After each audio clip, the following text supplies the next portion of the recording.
Ciao everyone, I'm Rossella Rago and welcome to Cooking with Nonna. I'm so excited to bring you an Easter special this week, and I have my favorite Nonna in the world, my very own Nonna Romana. Hello everybody, I'm Nonna Romana and today together for Rossella they gonna make a scalcione. So we're going to make an Easter special from Puglia, from Mola di Bari in Puglia, called Scalcione. What is a scalcione? It kind of sounds like calzone, doesn't it? So it's also called a calzone, but a scalcione is the dialectal term for calzone, which is a savory onion pie that is very typical in the Apulia region where we're from. And scalcione is made for Good Friday. I like to eat it all year round because I think it makes a fantastic antipasto, a great appetizer. You can cut it into little squares, little triangles like a pie, and serve it to your guests. They go crazy for it, and I think there are a lot of different uses for it, but you really typically have to eat it on Good Friday. We usually will fast all day on Good Friday, and people from Mola di Bari will go to Mass and then have a big piece of scalcione, and then you can eat regularly on Holy Saturday, and on Easter Sunday you have a big meal, and usually we have a scalcione again on Easter Sunday. But this is for Good Friday. I'm really excited to have Nonna here to show the typical recipe, so let's get started. So we're going to start our filling for the scalcione, and the filling for scalcione can vary from town to town. In Mola di Bari, we do a very typical scallion, olives, and tomato filling. Scallions are these long onions. Yeah, le cipolle lunghe. yeah. And I'm going to show you really, really quick. I'm going to need one more knife here. Hang on. So I just got one more Nonna knife, very important. If you don't have your own Nonna knife, I suggest you head to La Bottega at cookingwithnonna.com and pick up your own. It's a really, really powerful tool. Great serrated edge knife, perfect for cutting onions. Devi far vedere? Sure. Okay, so the way you cut a scallion is that we've trimmed off that little hairy bit at the end, and we split the bulb in half. And try and split it in half as far down as you can. And you want to make cuts every 1.5 inches or so. You can leave them a little bigger if you want. This is the size that we're comfortable doing. Oh, and trim the other ends as well if they're a little brown. And you just want to cut them. Now, this might seem like a lot of scallions, but I assure you, once you cook them down, they cook down really, really fast. And they compress a lot. Okay, very good. So I'm going to get rid of this. And we are going to start cooking our filling. So what's the first thing we're going to do? The oil? Oil. Okay. Going to turn on our fire. And I'm going to add some extra virgin olive oil. And then the cipolle. Yeah, the scallion. So we're going to add our scallions. Get all of them, otherwise Nonna gets mad. What's next? After you put tomato. We're going to put our cherry tomatoes that we just cut in half. Really, really simple. And for exact measurements and the exact recipe, just head over to cookingwithnonna.com. We're going to add our pitted Kalamata olives. You can use any kind of black olive you want, really. Those are just the ones that we had on hand. And I'm going to add a little bit of red pepper flakes. You can do that to taste. A little bit of salt and some white wine, just to top it off. I'm going to let that reduce. And then you just want to get in here and stir. And these are going to braise for a little while. I love this filling. Even on its own, I think it's really great to put under fish, to put on, as a tapenade on bruschetta. I could eat this all by itself. And you want to cook it like this for about 10-15 minutes until the onions are very, very, very soft. And all the tomatoes will be tender. Everything will just be very reduced.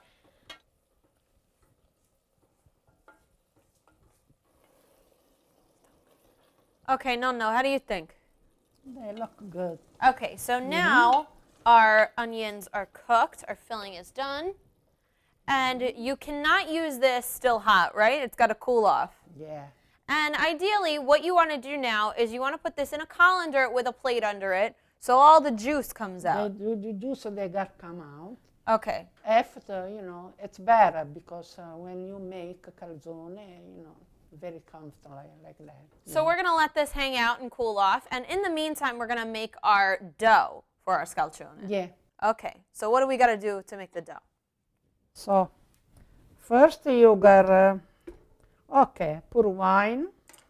Okay, this is a very simple dough. And if you've been watching Cooking with Nonna for a little while, you will see that this is the exact same dough that we use to make cartellate, right? Yeah, cartellate. Same dough. Same dough, yeah. Same dough, but we use it in very different ways. So this is just a basic dough with white wine, olive oil, flour, and a pinch of salt. After got pour all. Extra virgin olive oil.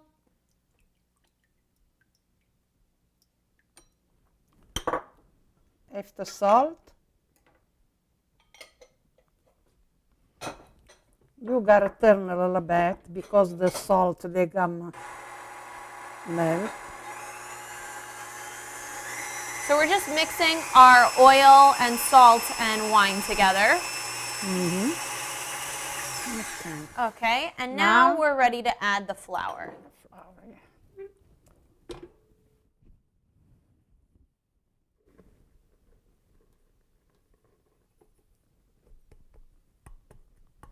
And we're gonna let this go. Ooh, excuse me. We're gonna let this go on a medium speed until it starts to form a ball of dough.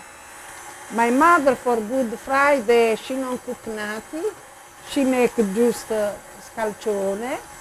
And they eat just this stuff in this day. Nati. Just, Dopo la processione. Yeah. In the morning you don't eat nati. After processione, you come home and you eat calzone. Wow. Yeah, it's very good. It still is a very well-maintained tradition, I must say. Making scalcione on Good Friday, every Molise family that I know still does it, and does it exactly this way. Okay, so we finished? Yeah. Okay. Okay. Okay, so now our dough is ready. And how do you know when the dough is ready? Well, you just have to feel the dough. Yeah, they feel a better shine, It looks, she says it looks more a little soft, more soft. A little shiny. It should be soft enough. So once your dough is totally ready, you've gotten the perfect consistency, you should wrap it up in some plastic. La plastica si avvolge. Yeah. And you let it hang out for about 30 minutes. It just needs to rest a little bit. Okay. So this has been resting for about 30 minutes. We wrapped it up in just some saran wrap. And now we're going to unwrap it and we're ready to roll it out. Okay. Now you gotta cut a little more for in the bottom, less in the top. See? So we're gonna cut it like 60-40 to make the bottom crust first, and then we're gonna roll out the top. This I don't know, maybe. Okay. This from the bottom. Whatever she's comfortable with. Okay. So she's gonna knead it a little bit with her hands, and then she's gonna take her rolling pin. And if this looks familiar to you, it's because it's not a rolling pin at all. It's actually the leg of a table. Actually, I think this is a broom handle or like the handle of a shovel or something. I broke her other one, so she got a new one from somewhere. So you're going to start rolling it out one way first, then the other way, and then she flips it and goes the other way. And you want to roll it out as big as your pan.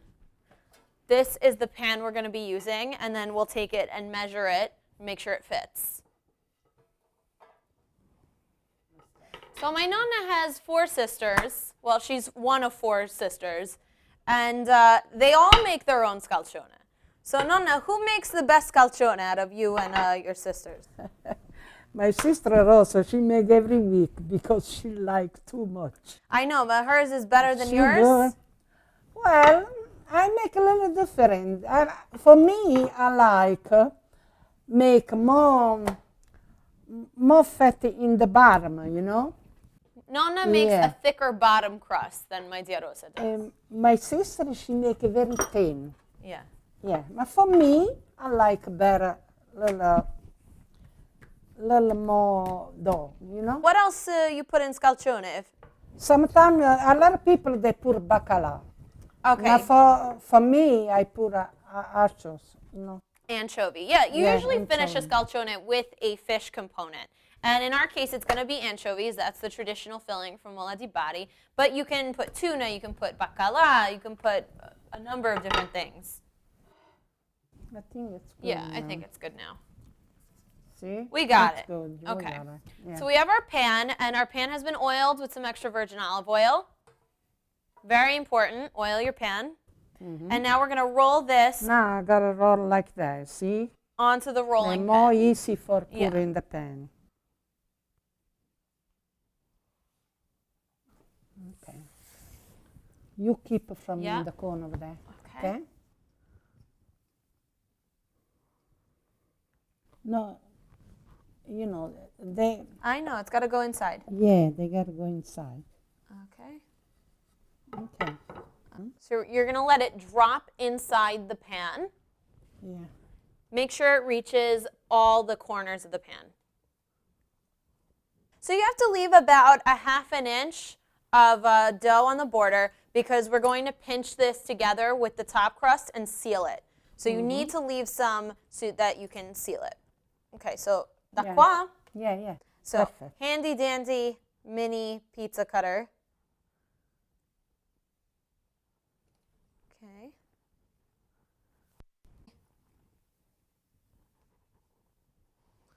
All right.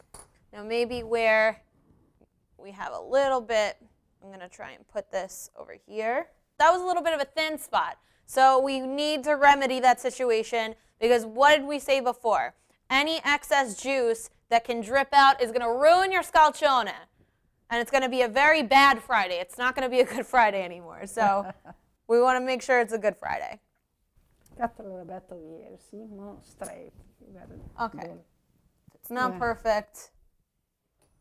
We got to make good Friday, no bad Friday. I know. Everybody, they gotta have a good Friday.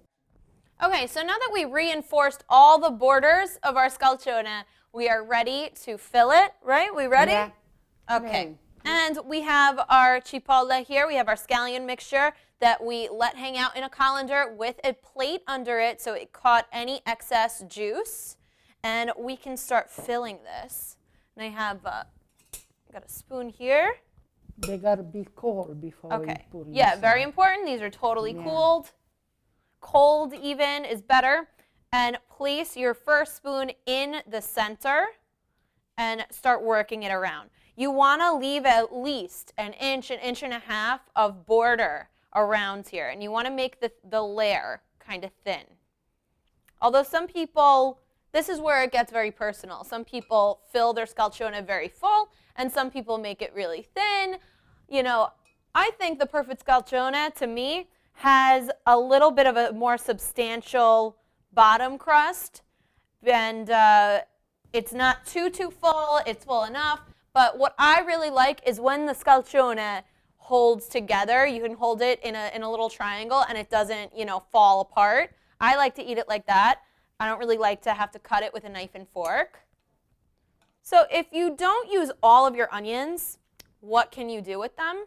What I like to do, and sometimes I actually just make this mixture and let it hang out in my fridge, and I serve it under salmon, under white fishes like tilapia, flounder. I think it makes an amazing accompaniment to fish.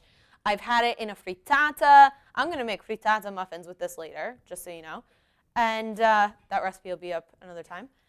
And I think this works great, like I said, on crackers, on toast. I think it's really, really beautiful. Okay, so once you've filled your bottom crust of scalcione, you have a nice even layer of onions. Your very last step is to add your fish component. Now, this is either anchovies or bacala or tuna. We have anchovies because that is typical in Mola di Bari to put anchovies. And if you have someone in your family who's not too crazy about anchovies, I happen to love them, but not everybody does. Like my aunt did not care for anchovies, so she would always have my nonna make a scalcione, half anchovy on one side and half plain on the other side. And that works out really, really well because the flavors don't bleed together at all. So if you don't put it on one side, you will not taste it from the side that has anchovies. So very important. We have some anchovy fillets. And we're going to break these up with our hands into nice pieces like this. And just scatter them all over. Perfect. Nice. Then you got to wash your hands. Sure. Last little piece. All right, so now we are ready to put our top crust on and seal it. And while Nonna starts rolling that out, I'm going to take a second and go wash my hands. Thank you. Mm-hmm. Okay. Okay. It's very nice.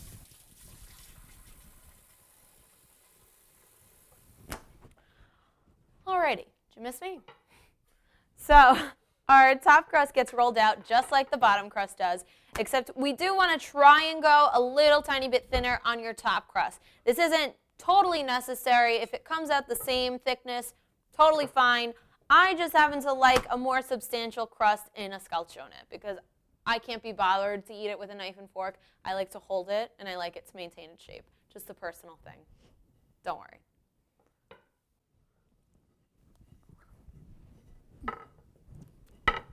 Okay. Okay, So so we put on the pin. Okay. you keep in the corner Yes. over there. So you want someone to hold it. Gotcha. Yeah. Okay. You got it. See? Okay, so drop it down on top of the filling, and you start to press. Yeah. You're going to start to press it shut. This is why we leave that border, that nice dry border, so we can stick our dough together. Okay, you cut now around. Okay. Okay. They cut same size from over there. Yeah. Okay. So I'm going to go around one more time and press it together with my thumb. Just make sure it's sealed, and then I'm going to go back over it with a fork and seal it with the edge of a fork. Okay. So now I got a fork, and you're going to start pressing with the fork. Okay, so now that I've sealed this with a fork, what do we do next? You pour oil in the top now. Uh-huh. After you got take fork and you got punch. So we have some extra virgin olive oil. Not extra virgin. I have some extra virgin olive oil. And I have a little brush. And I'm just going to brush the top of this with some olive oil to make sure it gets a really nice color in the oven. And you want to brush the sides too. Make sure everything colors really pretty. Yeah, it's enough. Okay. So now we're going to take our fork and we're going to dock this all over because we don't want it to puff up anywhere. So we're going to dock this so some air gets all the way through it and our scalcione can breathe. It's enough. Okay. Okay, so Nonna, this is ready? Yeah, it's very, very good. Look nice. Okay, this is all ready to go into a 400-degree oven for about an hour or until it's very nicely colored on top. So your filling is totally cooked already. We just want to make sure that the crust cooks now. So I'm going to take this over. So our scalcione is out of the oven. It is still hot from the oven, but we're going to cut into it. And I can't wait to taste this. Me too. Now, scalcione, Nonna likes it hot. A te ti piace caldo il scalcione, right? Yeah, I like hot. But scalcione was actually a dish created to be eaten at room temperature because refrigeration was not a big deal back in the day. So a lot of dishes were meant to be eaten at room temperature. And I actually love it at room temp because I think it solidifies. All the filling kind of packs together nicely. So when it's hot, it's a little harder to cut through, but it's still going to be delicious. Okay, Just gonna cut 2 little pieces for me and Nonna. Oh, look good. Now let's taste it. Very good, huh? This is so good. I love the flavor of the scallions, and those anchovies really take it over the top for me. I love anchovies in my scalcione. I love me too. Tia Very Patrizia good. doesn't like. No. I like not it. like. I love the classic. I cannot wait for Good Friday. I think it's going to be a great Friday this year, and Easter is going to be amazing because it's going to be Nonna's birthday. So Nonna, thank you for coming on the show and teaching me how to make Thank you for scalcione. you. Help me. You do very good everything. So say ciao and say buona Pasqua. Ciao, buona Pasqua a Ciao, tutti. buona Pasqua. Everyone's going to say happy birthday to Nonna this year. My Easter they come just in my birthday. Ciao. Bye bye.